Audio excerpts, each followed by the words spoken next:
He's the young boy who protects the world from darkness. It's Klonoa from the Klonoa series. For the many of you who have never heard of this series, Klonoa is a 2D platformer that originally released on the PlayStation in 1997 and was developed by Bandai Namco, the same company who made Tekken, Galaga, and of course Pac-Man. In this game, you play as a young boy named Klonoa who is tasked with saving different worlds from dark-powered villains.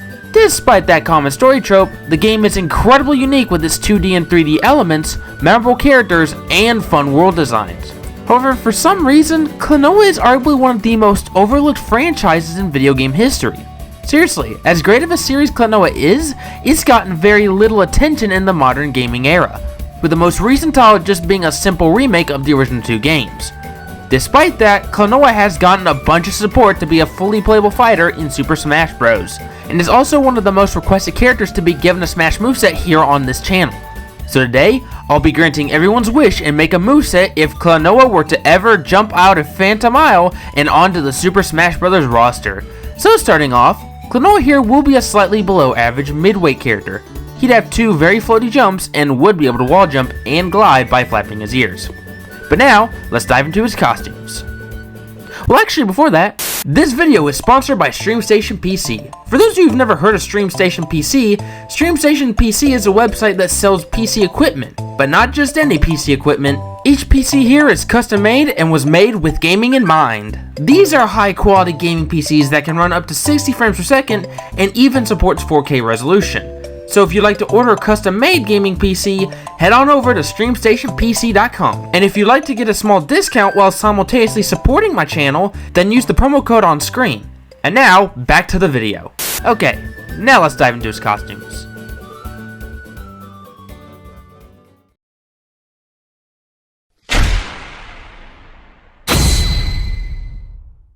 For Klonoa's default appearance, he'll be in his iconic appearance from Klonoa 2. For his first thought, Klonoa gets his appearance from the first Klonoa game. I know that technically Klonoa should be shorter and younger in the original game compared to his appearance in Klonoa 2, but for Smash, he'll remain older while wearing his getup from the first game. So kinda like how Sora has different costumes in Smash that references older appearances in his home series. For the second alt, Klonoa's fur changes to orange and his clothes turn pink. This in reference towards Klonoa's lady friend, Lolo. For the third alt, Klonoa's fur turns blonde and brown, which references the stone mason known as Baloo. Then for his fourth alt, Klonoa's shirt and pants turn green and gray, which is a direct reference towards Lolo's little buddy, Popka. For the fifth alt, Klonoa's fur turns pinkish purple and his clothes turn white and yellow. This references Laphise, the young girl that Klonoa must rescue in the first game. For the sixth alt, Klonoa's clothes turn red and gray, which references one of the most popular side characters in the entirety of the Klonoa series, known as Guns. Wait a minute, is it just me, or does Guns look like a bootleg Shadow the Hedgehog? No? Just me? Anyways, the final alt will have Klonoa in red and yellow colors, which references the creepy secondary villain in Klonoa 1 called Jaka. Now with all that out of the way, let's go ahead and dive into the moveset.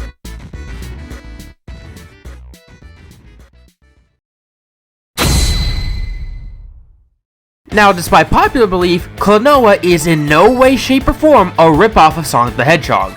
Despite both series having a similar art design, a blue main character with red shoes, and a connection with rings, these two are completely different from each other in terms of gameplay. Sonic is more of a fast-paced side-scrolling platformer, whereas Klonoa is a 3D/2D side-scrolling platformer. With that being said though, Klonoa will have quite a few attacks that are similar towards the Hedgehog himself. But he also will be having a bunch of unique attacks that come from his lesser known titles.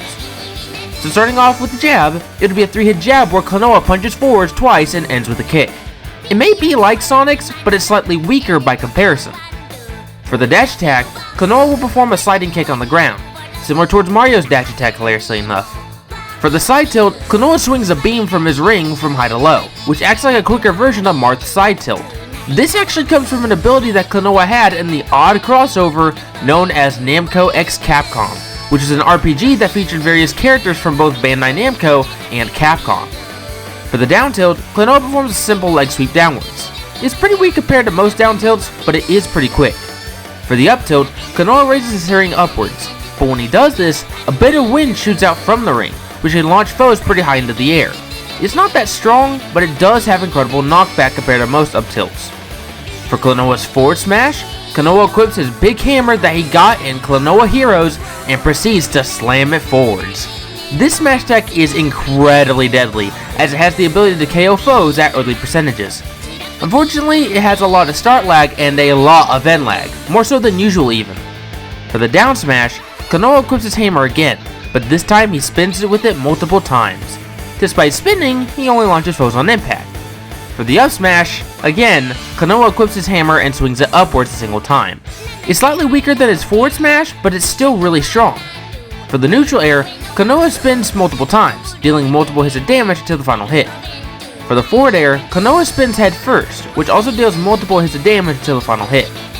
For the back air, Klonoa performs a simple kick backwards. It's slightly like Sonic's, only it's a bit stronger. And finally, for the down and up air, Klonoa swings a beam from his ring either upwards or downwards. But where Klonoa dreams big is with his special attacks.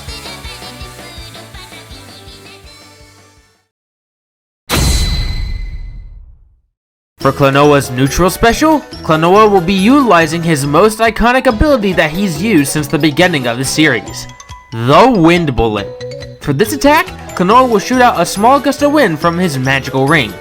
This may sound simple, but there's actually a lot to this move. You see, despite sounding like a type of bullet, this special actually acts more like a command grab. So if you use the special button right next to an opponent, then Klonoa will carry the opponent for as long as he wants above himself.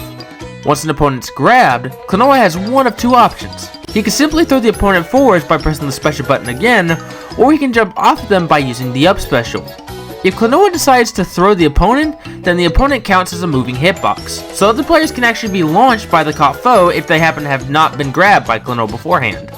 Now if Klonoa decided to jump off of the opponent, then Klonoa will ascend high into the air and spike the player beneath himself, so it's both an offensive move and a type of recovery. Despite how great these moves sound, there is an unfortunate weak point with both of these moves. Unlike a regular grab, Klonoa can't grab an opponent with the special if they happen to have been shielding. Not only that, but players can escape Klonoa's grasp by rapidly pressing random buttons.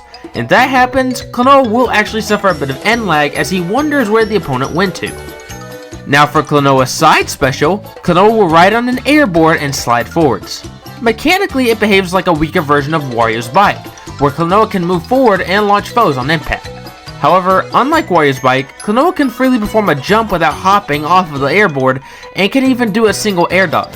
However, once he does the air dodge, Klonoa's airboard will completely disappear and cause Klonoa to go into freefall. This move references the various airboarding levels found within Klonoa 2. Now for Klonoa's down special, this will have Klonoa utilize his hammer yet again. Despite it being his hammer again, it's a lot more stronger than the smash attacks. The way this special works will be exactly like how it worked in Klonoa Heroes, where Klonoa will spin a few times and slam his hammer downwards at the end of the move. This move is kind of a combination between both the Ice Climber side special and Byleth's down special, but there is one key difference. Unlike Byleth's down special, where they can send foes very high into the air, Klonoa won't be able to launch foes high into the air. Despite that, it's still an incredibly strong move that racks up damage pretty quickly. And finally, for Klonoa's up special, Klonoa will use his ring to grab onto one of the airborne henchmen found within most of the Klonoa games, the Teton. This special is only used as a type of recovery, so you can't actually attack players during the up special. However, once the Teton disappears when it reaches its max height, which takes about 5 seconds, Klonoa is freely able to use all of his other attacks and even grab a player with his Wind Bullet, so long as it's not his up special again. And now, for the final smash. Klonoa's final smash will be Thunder Hurricane. For this final smash, Klonoa swings his hammer multiple times, but when he does this, a bunch of lightning bolts come from the sky and zap the majority of most stages. Then, after 10 seconds of this madness, Klonoa slams his hammer downwards, which causes a massive shockwave on the ground, ending the final smash. This final smash represents Klonoa's strongest ability in Klonoa Heroes.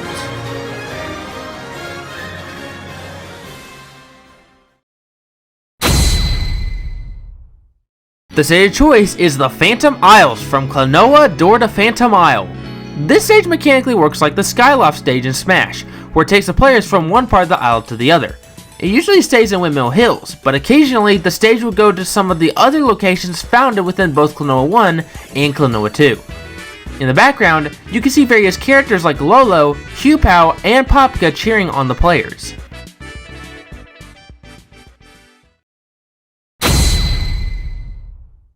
Despite what some of you might think, I'm only going with songs that come from Klonoa 1 and Klonoa 2.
In total, 20 songs will be included, 11 of which will be remixed.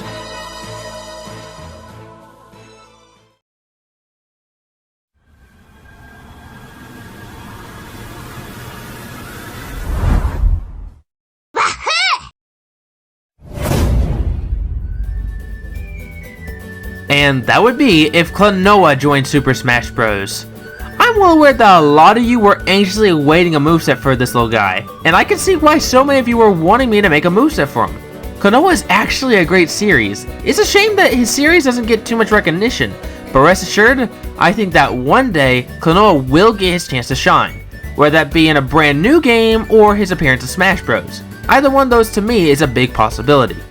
Anyways, do you have a character you'd like to see be given a Smash moveset? If so, let me know in the comments down below. And while you're at it, why not hit subscribe? That way you can get notified when I put out any Super Smash Bros. Moveset videos. As always, thank you all so much for watching, and I'll see you all in the next one.